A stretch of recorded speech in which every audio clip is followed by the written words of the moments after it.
Durante milenios, máquinas voladoras han surcado los cielos.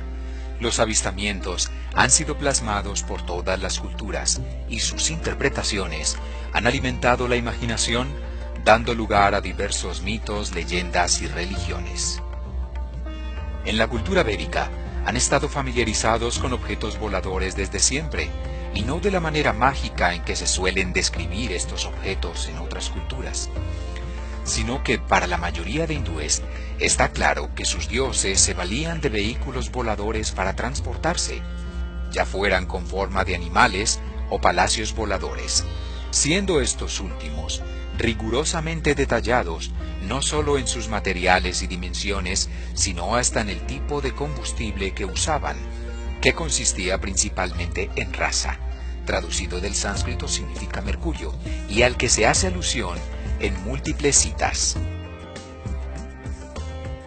La palabra sánscrita vimana literalmente significa medido o que tiene medidas.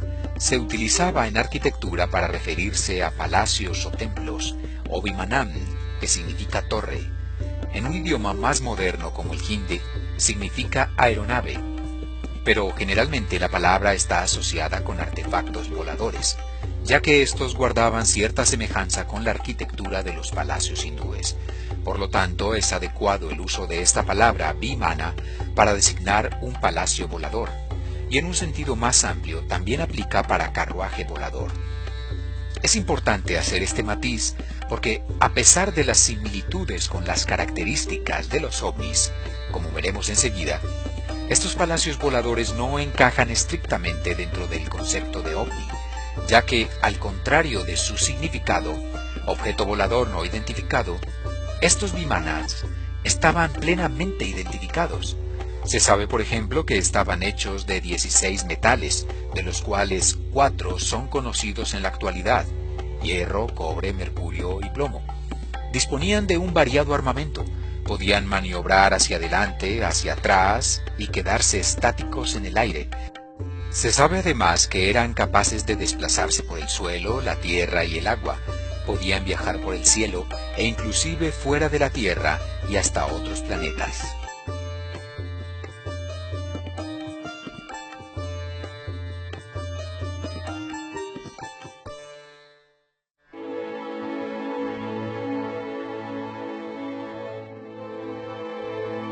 Estas máquinas voladoras, semejantes a palacios, son un concepto bastante diferente del típico ovni occidental.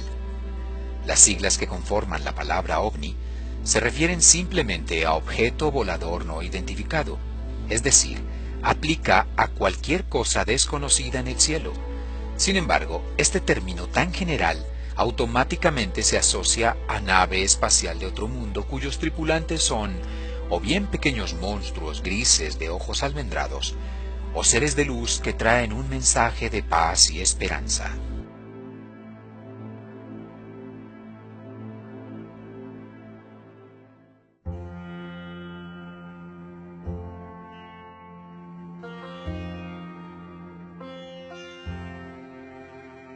Cada una de las divinidades védicas, como Indra, Yama, Varuna, Kubera y Brahma, disponía de su propia vimana.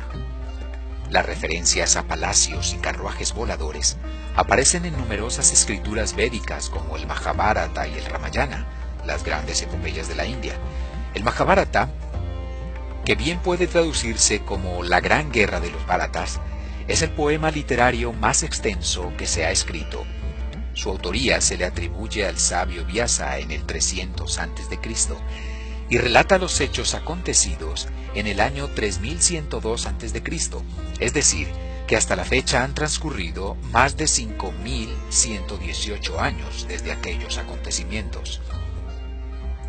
En este texto se describen además el uso de armas divinas capaces de causar daños de gran magnitud.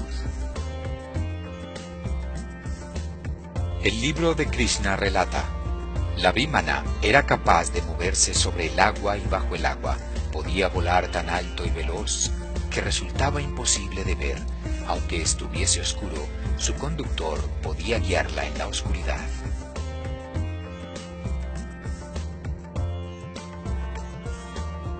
El Ramayana describe una vímana como una doble cubierta redonda con troneras y un domo.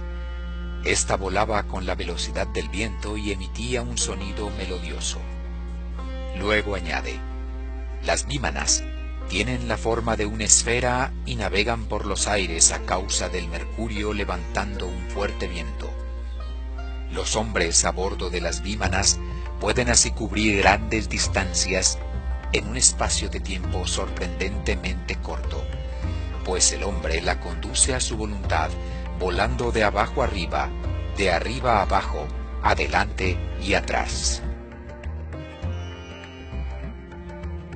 En otro apartado encontramos, debe haber 4 depósitos de mercurio en su interior. Cuando son calentados por medio de un fuego controlado, el vímana desarrolla un poder del trueno por medio del mercurio. Si este motor de hierro, con uniones adecuadamente soldadas, es llenado de mercurio y el fuego se dirige hacia la parte superior, desarrolla una gran potencia, con el rugido de un león e inmediatamente se eleva hasta convertirse en una perla en el cielo. Sabemos además que su método de propulsión era antigravitatorio, basado en un sistema análogo al de la guima. Aquellos familiarizados con el yoga sabrán que la guima es el poder desconocido de la energía existente en la estructura fisiológica humana, con una fuerza centrífuga suficientemente fuerte como para contrarrestar la fuerza de la gravedad de todo.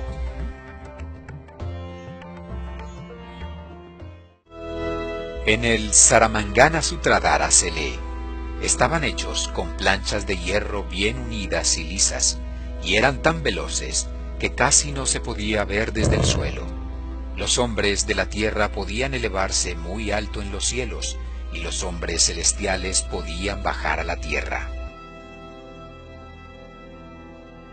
Este mismo texto dedica 230 estrofas a la construcción de estas máquinas, y sus usos en tiempos de paz y guerra. En él se describen los procedimientos de comenzar, los aterrizajes de emergencia e incluso posibles colisiones con aves. En los textos está escrito, fuerte y durable debe ser hecho el cuerpo, como un gran pájaro volante, de material ligero. Dentro de él debe uno poner el motor de mercurio con su aparato calefactor de hierro debajo. Por medio del poder latente en el mercurio que pone el impulso del torbellino en movimiento, un hombre que se siente dentro puede viajar una gran distancia en el cielo de la manera más maravillosa.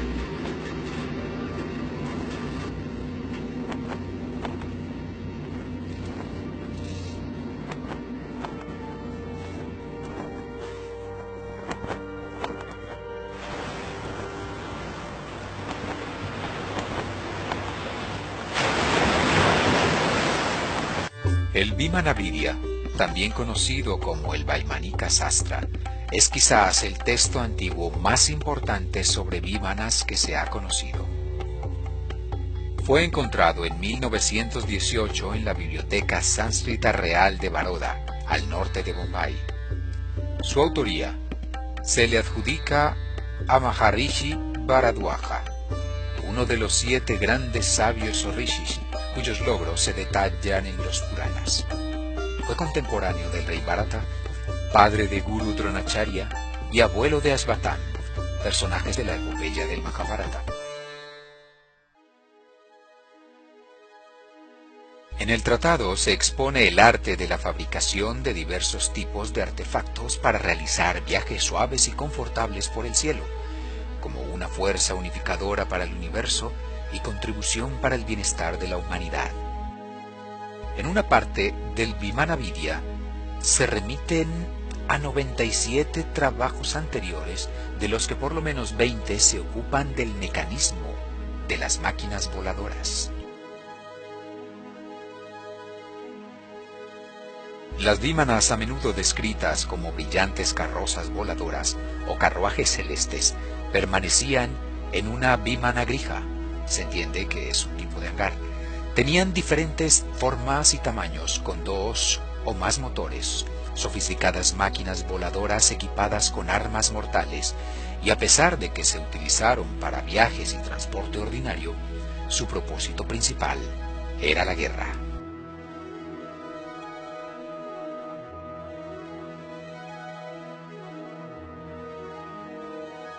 Muchas de ellas eran gigantescas. Incluso sus unidades de propulsión se construyeron deliberadamente para asemejarse a algunos de los animales más grandes en el suelo. Un enorme y terrible Vimana de hierro negro, que medía 400 yojanas de alto y otros tantos de ancho, equipado con motores fijados en sus lugares apropiados.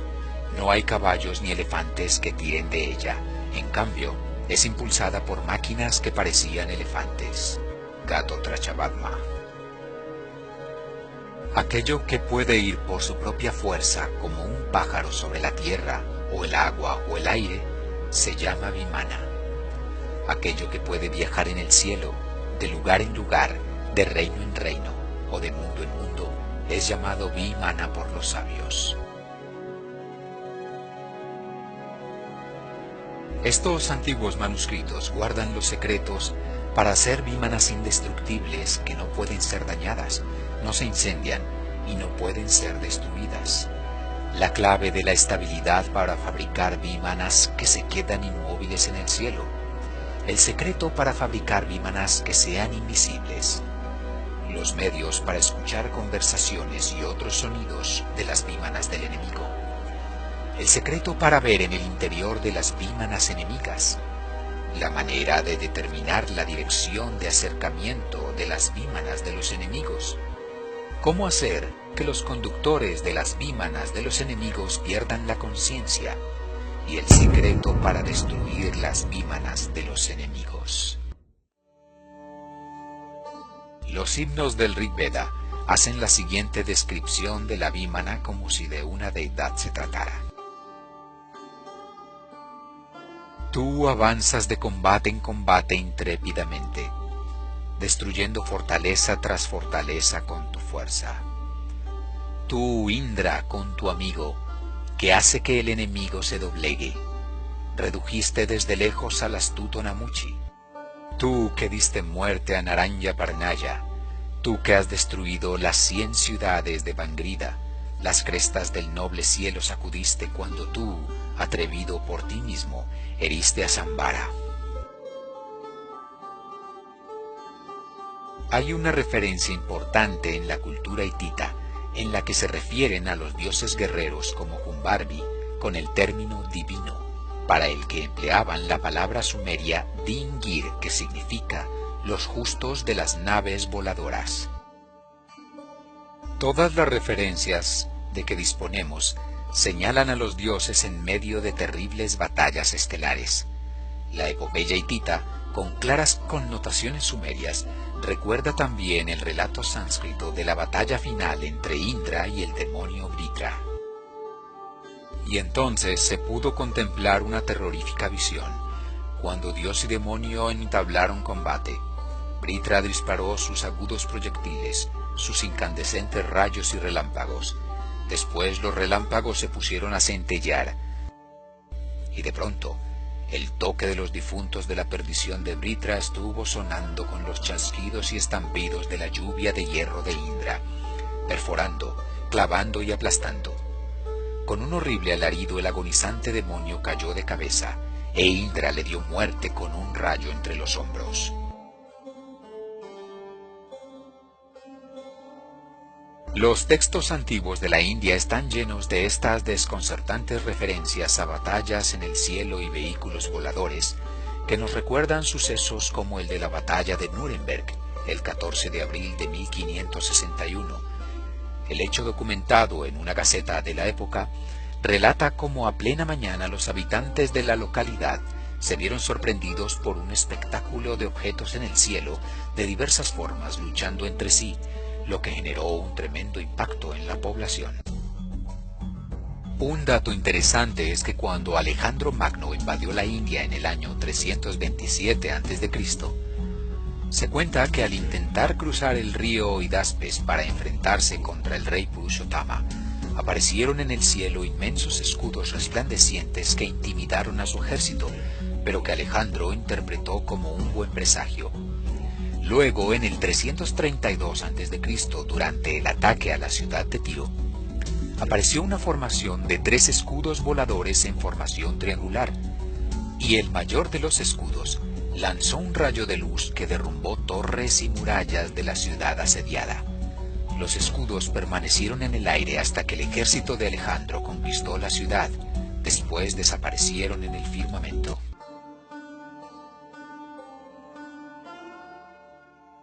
En los Puranas, el sabio Gandharva Narada Muni menciona una ciudad volante perteneciente a Indra, estacionada ininterrumpidamente en el cielo, rodeada de una pared blanca que producía destellos de luz en el firmamento. En el Ramayana también se habla de esos enigmáticos objetos volantes. Según se dice, las personas que se montaban en aquellos vehículos divinos podían viajar hacia los cielos y dirigirse inclusive a las estrellas y a mundos lejanos para luego retornar a la tierra. Estas y otras epopeyas hindúes describen batallas aéreas con misiles semejantes al rayo, capaces de destruir los sembrados y convertirlos en tierra yerma. Una de tales armas desprendía un humo más brillante que 10.000 soles.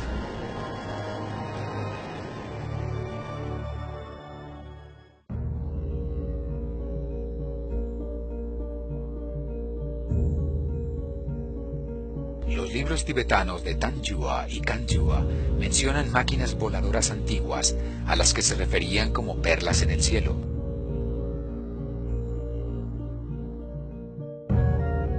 En ambos libros hacen hincapié en que este conocimiento es secreto y se debe mantener al margen de las masas. Los chinos creían que estas perlas en el cielo se formaron en el océano. Los dragones fueron representados a menudo luchando por la posesión de esta perla que perseguían en el cielo.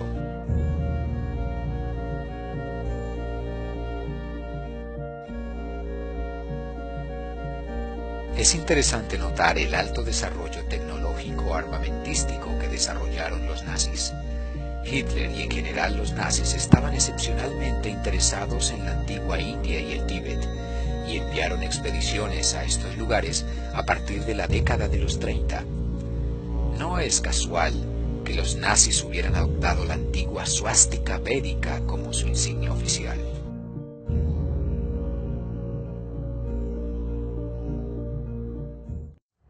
La característica más oscura y a la vez codiciada de las vímanas es el inmenso poder destructor que corresponde con los efectos devastadores de las armas modernas conocidas.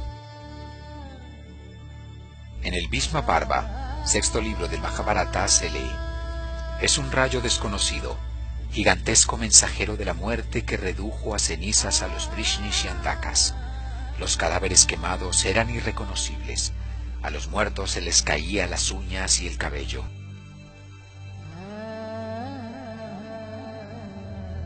Kurka, volando en una rápida vímana de gran poder, lanzó sobre la triple ciudad un objeto único cargado con la fuerza del universo. Una humareda incandescente parecida a 10.000 soles se elevó esplendorosa. Cuando la vímana descendió del cielo, se vio como un reluciente bloque de metal posado en el suelo. En el Mahavira Charita dice: un proyectil cargado con la fuerza del universo produjo una inmensa columna de humo y llamas deslumbrantes, tan brillantes como 10.000 soles en todo su esplendor. Era un arma desconocida, un trueno de hierro, un gigantesco mensajero de la muerte que redujo a cenizas la totalidad de la raza enemiga. Los cuerpos quedaron irreconocibles, sus cabellos y uñas se caían, la losa se rompía espontáneamente y las aves vieron decolorado su plumaje. Después de unas cuantas horas, todos los alimentos quedaron contaminados. Para poder escapar de ese fuego, Los soldados se arrojaron a los ríos para lavar su equipaje y lavarse ellos mismos. El sol pareció temblar y el universo se cubrió de calor. Las aguas hirvieron, los animales comenzaron a perecer y los guerreros hostiles cayeron derribados como briznas. Grandes porciones de vegetación quedaron desiertos y hasta el metal de las carrozas se fundió ante esta arma. La desaparición de la ciudad de Mohenjo-Daro en la actual Pakistán hace 4000 años pudiera estar relacionada con estos relatos. Según parece, sobre esa ciudad se produjo un resplandor deslumbrante, una gigantesca explosión con una luz totalmente cegadora que hizo hervir los mares cercanos de esta ciudad costera. Las ruinas de Mohenjo-Daro han sido estudiadas por especialistas que nos explican cómo pudieron ser destruidos de un modo tan devastador todos los edificios de un área de más de 1 kilómetro de diámetro. Además de la radiación existente en la zona y la posición de todos los esqueletos encontrados entre las ruinas y por las calles, la conclusión es que una antigua ciudad densamente poblada fue destruida instantáneamente unos 2000 años antes de Cristo por una increíble explosión que solo pudo haber sido causada por una bomba nuclear. Esa es la conclusión de David Davenport, un investigador británico que pasó 12 años estudiando las antiguas escrituras hindúes y las evidencias de la zona.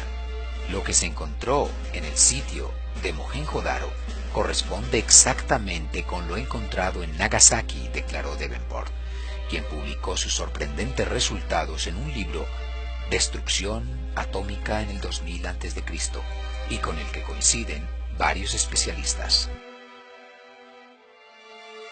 Las máquinas voladoras de la antigua India parecen tan increíbles que algunas personas eligen tratar este tema simplemente como ficción. Los escépticos argumentan que las vímanas son aeronaves imposibles al carecer por completo de la aerodinámica de los aviones convencionales. Una comparación absolutamente absurda si además se tiene en cuenta que en ningún texto antiguo se hace alusión a vehículos aéreos unidireccionales con alas o a la necesidad de pistas o aeródromos para máquinas que no requerían de impulso horizontal. En Mohenjo-Daro había un epicentro como de 46 kilómetros de ancho donde todo fue cristalizado, fundido o derretido. A 55 kilómetros del centro, los ladrillos están fundidos de un lado indicando una explosión. El horrible y misterioso evento de hace unos 4000 años que derribó Mohenjo-Daro fue descrito en el Majábharata, como ya hemos indicado. Se hablaba de humo blanco caliente que era 1000 veces más luminoso que el sol, que subió en un brillo infinito y redujo la ciudad a cenizas. El agua hirvió, caballos y carrozas de guerra fueron quemados. Los cadáveres de los caídos fueron mutilados por el terrible calor, tanto que ya no parecían seres humanos. La descripción concluye: era una vista terrible de ver. Nunca antes hemos visto un arma tan terrible. La gran catástrofe que significó la batalla del Majábharata marcó el inicio a la era de Kali Yuga, la edad de guerra y oscuridad, como se explica en los Vedas. Resulta muy conveniente en esta instancia mencionar el supuesto hallazgo en 2011 en una cueva de Afganistán de una máquina que correspondería con la descripción de un vimana en el que perecieron al menos 8 soldados cuando accidentalmente activaron una descarga de plasma proveniente del objeto. Es natural que un arma tan poderosa como una vimana haya permanecido en el más oscuro secretismo debido a su gran potencial bélico. Las vímanas no solo asombraron a los testigos de aquel tiempo, fueron un arma codiciada digna de los dioses con las que se conquistaron reinos y mundos. Aquellas naves del pasado superaban por mucho las capacidades tecnológicas de las aeronaves actuales y se parecen más a las asombrosas características de los ovnis de siempre.